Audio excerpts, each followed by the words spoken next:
ఇక్కడ petrol diesel లేదని వాహనాల పడిగాపులు 2 గంటలు అవుతుంది.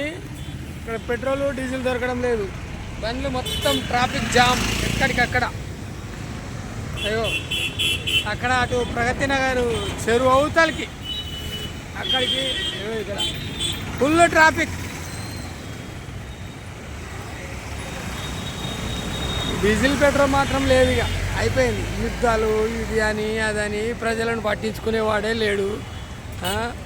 ఓటేసుకుంటే అప్పుడేమో ఓటేయండి అని అంటారు.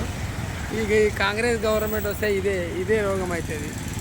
అరే గవర్నమెంట్ ఉంటే ప్రజలకు సౌకర్యం కల్పించాలి.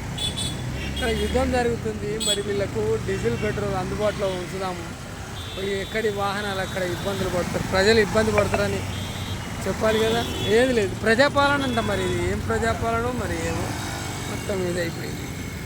ప్రతి ఒక్కరికి ఎవరు చూసినా ఏది చూసినా ఈ పెట్రోల్ ఇక దొరకదు, డీజిల్ కూడా దొరకదు. ఇంత అయిపోయింది.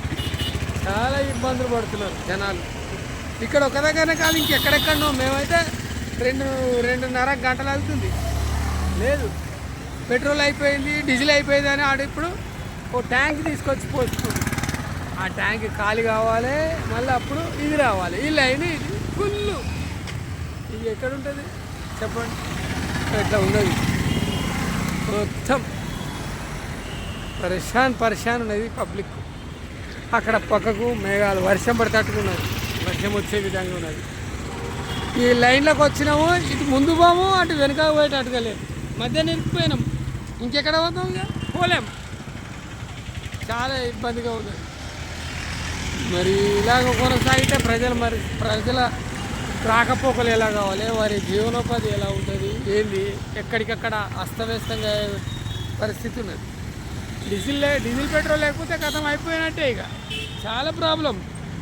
ఈ సమస్యను పరిష్కారం చేస్తే బాగుంటుంది. మరి ఎలా ఉందని తెలియజేస్తున్నాం. దయచేసి ఇప్పటికైనా గుర్తించి వీడికి ఏదైనా ఒకటి చేస్తేనే బాగుంటుంది, లేకపోతే చాలా ఇబ్బందులు పడుతుంది. Okay, thank you.